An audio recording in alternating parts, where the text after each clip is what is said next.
संस्कृति सदैव सर्वश्रेष्ठ। सब्सक्राइब करें सर्वोच्च हिंदू।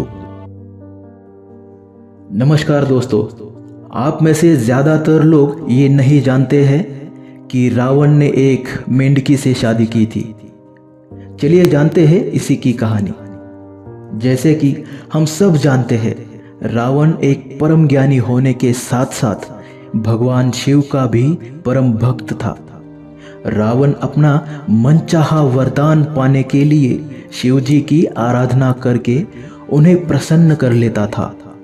उसी प्रकार एक बार रावण कैलाश पर्वत पर जाकर भगवान शिव को कहता है, प्रभु मुझे वचन दीजिए कि मैं आपसे जो भी मांगूंगा आप मुझे दे देंगे। उस पर महादेव कहते हैं, तुम मेरे परम भक्त हो, दशानन तुम्हारी इच्छा मैं टाल नहीं सकता।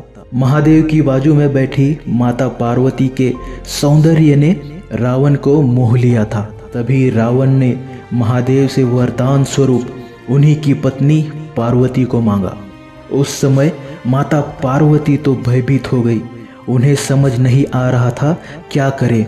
वो महादेव की ओर देखकर सोचने लगी कि भोलेनाथ ऐसा विचित्र वरदान पूरा नहीं करेंगे, किंतु महादेव ने अपने वचन के चलते यह भी मान लिया और माता पार्वती को वरदान में रावण को देना निश्चित किया।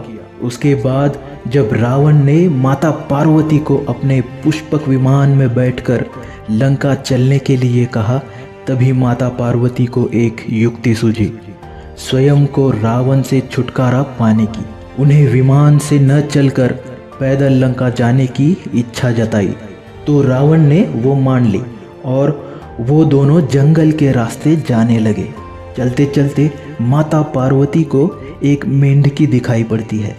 उसे देखकर माता विचार करती है कि रावण ने यह मूर्खता उनके सौंदर्य को मोह कर की थी, तो क्यों न मैं इसी मेंढकी को उसके श्री रूप में लाकर रावण को मोहजाल में फंसा लूं। और उन्होंने वैसा किया। वह मेंढकी श्री रूप में अति सुंदर मनमोहक दिखाई दे रही थी और वह श्री महादेव की आराधना करने लगी। तभी रावण की नज़र उस पर पड़ती है तो उस श्री का यानी कि मेंढकी का सौंदर्य देखकर रावण को लगा कैलाश पर्वत पर इतनी सुंदर श्री तो सिर्फ पार्वती ही हो सकती है। तभी उसे शंका हुई कि महादेव ने वरदान स्वरूप पार्वती के नाम से उसके साथ जो श्री भेजी थी वो पार्वती न होकर कोई दूसरी है। उसी वजह से वो उस मेंढकी को ही पार्वती समझने लगा। रावण ने उस श्री को कहा, हे पार्वती, तुम्हारा सौंदर्य असीमित है, तुमने मेरा मन मोह लिया है, मेरे साथ लंका चलो, मुझसे विवाह कर लो, मैं तुम्हें मेरी रानी बनाकर रखूंगा। तभी वो मेंढकी रावण से कहती है, मेरा भी मन आपके साथ चलने का है। जिस दृष्टि से आपने मुझे देखा है उस दृष्टि से अन्य पुरुष मुझे ना देखे, इसीलिए मैं तुम्हारी होने के लिए तैयार हूँ। किंतु मैं आपको बता दूं कि मेरा नाम पार्वती नहीं है, मैं मंडोदरी हूँ। उस पर रावण कहता है, मुझे पता है इतनी सुंदर पार्वती ही हो सकती है, वो तो महादेव ने छल कपट करके दूसरी श्री मेरे साथ भेजी है। फिर भी यदि तुम्हारी इच्छा है कि मैं भी तुम्हें मंडोदरी नाम से पुकारूं तो ये भी स्वीकार है।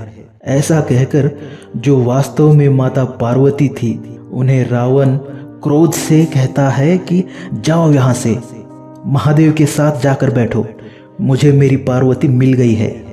ऐसा कहकर रावण उस मेंढकी श्री के साथ लंका पहुंच जाता है और अपनी माता से मिलाता है, वो भी उसकी पत्नी के रूप में। उन दोनों ने विवाह भी कर लिया था। यह देखकर रावण की माता अचंभित हो जाती है, कहती है, यह किसे साथ लाए हो, वो भी विवाह करके। तभी रावण कहता है, इस प्रकार स्तंभ होने की कोई आवश्यकता नहीं है। माता, मैं प्रभु महादेव की पत्नी पार्वती को साथ लाया हूँ, अब ये यही रहेंगी। यह सुनकर रावण की माता ने अपने हाथ जोड़कर कहा, हे माता पार्वती, मेरा प्रणाम स्वीकार करें, आप तो जगत जननी है। तभी उस मेंढकी स्त्री ने कहा, मैं कोई जगत जननी नहीं हूँ, आप लोगों से मुझे पहचानने में कोई भूल हो रही है। मैं एक साधारण नारी हूँ, मायासुर की पुत्री, एक ऋषि के श्राप के कारण जलाशय के पास मेंढकी के रूप में थी, किंतु आज माता पार्वती के आगमन से मेरा वास्तव रूप मुझे मिल गया और माता पार्वती के आशीर्वाद से मैंने इन्हें अपने स्वामी के रूप में स्वीकार कर लिया है। यही सत्य है कि मैं मंडोदरी हूँ। रावण के विवाह करने के पश्चात उस मेंढकी मंडोदरी को अपनी पत्नी के रूप में रावण को स्वीकार करना ही पड़ा। यही तो वो कहानी थी कि रावण ने एक मेंढकी के साथ विवाह क्यों किया था। इससे हमें ये समझता है कि मनुष्य कितना भी ज्ञानी हो, यदि वो मोह माया से ग्रसित हो तो उसका ज्ञान कोई काम का नहीं होता। जय श्री राम।